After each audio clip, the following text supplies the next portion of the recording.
There are countless reasons why Everything Everywhere All at Once deserves to win awards, but if I had to choose just one, it would be the film's refreshing perspective on the meaning of life. What is the truth? Many people believe that life's meaning lies in achieving something extraordinary, some great personal or professional accomplishment. Others feel that life has no inherent meaning at all, that nothing really matters. But Everything Everywhere All at Once doesn't fully subscribe to either of these views. Instead, it suggests that meaning can be found in our everyday relationships with one another. The film uses clever, often humorous symbolism to explore this idea on a deeper philosophical level. The everything bagel, for example, symbolizes the total absence of meaning, when everything across every universe is bundled together into a single overwhelming void. In contrast, the googly represents the opposite, a playful symbol that fills the emptiness at the center of the bagel with purpose and light. This dualism echoes the concept of yin and yang, opposing but interconnected forces that bring balance and meaning. If the googly eye is the antithesis of the everything bagel, then perhaps there's meaning to be found even in a chaotic, seemingly meaningless multiverse. Before we even meet Jobu Tapaki, we see Evelyn grappling with this dilemma. She constantly looks outward, dreaming of grand ambitions that might give her life a deeper purpose than running a laundromat. I am a singer. Of course you are. You're also a novelist and a chef. Last time you told me. Evelyn's mindset mirrors that of modern Western philosophy, where meaning is often linked to extraordinary achievements, like curing disease or creating timeless art. But such accomplishments aren't within reach for most people. Not everyone can be a Michelangelo or a Mother Teresa. Fortunately, not all philosophies share this view. East Asian thought, especially Confucianism, offers a more inclusive and grounded perspective. Confucius taught that life's meaning doesn't depend on intellectual feats or grand endeavors. Instead, it can be found in the way we live, the way we treat others, and the small moments that make up our everyday lives. Instead of chasing grand achievements, Everything Everywhere All at Once suggests that meaning can be found in something much simpler: human relationships. Through forming loving bonds with siblings, parents, spouses, and friends, people can embody virtues like honesty, propriety, and loyalty, values that ripple through generations. As scholar Tao Weiming writes,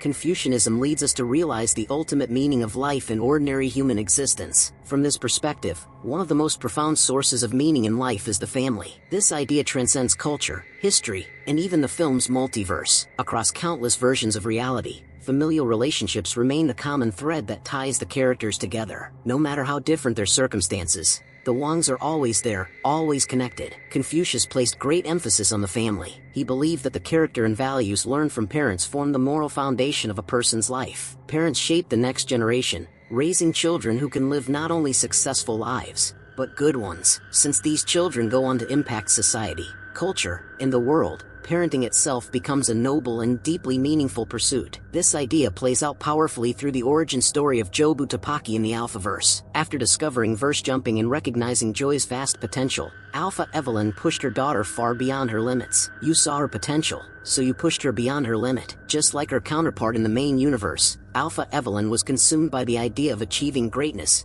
curing diseases, ending war, yet in doing so, she neglected the most important role she had: caring for her daughter. Instead of raising a compassionate, grounded individual, she inadvertently created Jobu Tapaki, a godlike being who has lost all sense of morality and belief in objective truth. She's seen too much, lost any sense of morality, any belief in truth. The rift between mother and daughter deepens throughout the film. Evelyn believes she's been a good mother, doing what's right for Joy, but in the process, she fails to truly see and accept her daughter for who she is. I would only do the right thing for her. Right is a tiny box invented by people who are afraid. I know what it feels like to be trapped inside that box. And it's not just Evelyn and Joy's relationship that's strained. Evelyn's connection with her own father, Gong Gong, is also complicated and painful. His refusal to accept her choices, and later, her daughter, reveals generational patterns of shame, pressure, and emotional distance. Evelyn's struggle to truly accept her daughter Joy mirrors her own unresolved issues, especially those inherited from her father. One of the clearest examples is her discomfort with Joy's sexuality and her relationship with Becky. Evelyn's hesitation isn't just personal, it's generational. This is Becky.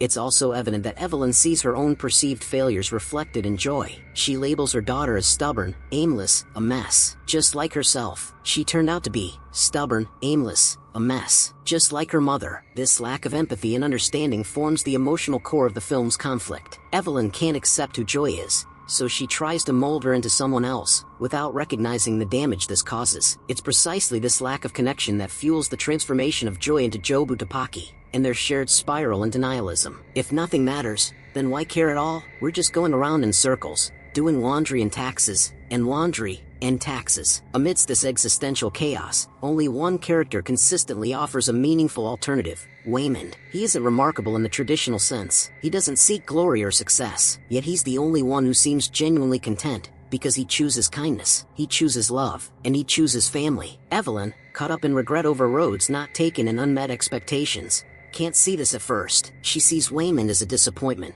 Joy as a burden, and life as a string of mundane frustrations. But eventually, through Waymond's unwavering kindness and devotion, she begins to understand. She realizes that she's been chasing meaning across the entire multiverse, while her true purpose has always been right in front of her. This realization marks the turning point. Evelyn begins to break the cycle of toxic, generational relationships. No longer taking cues from her disapproving father, she starts embracing Waymond's philosophy: to be kind, even when the world feels cruel and chaotic. No matter what, I still want to be here with you. In the end, Evelyn finds her place, not in a parallel life of success or glory, but in the quiet, powerful act of being present for her daughter. She learns that she doesn't need to do something monumental to live a meaningful life. What matters most is passing on to Joy the love, compassion, and acceptance that she never received herself. Through this act of healing, Evelyn redefines her legacy. She ends the cycle of intolerance and sets the stage for new, healthier, and more loving relationships to flourish. This is how Evelyn finds meaning, not in everything, everywhere, all at once, but in one simple, grounded truth: love is enough. If you enjoyed this breakdown, don't forget to like, subscribe, and hit the bell icon so you never miss a deeper look into your favorite films.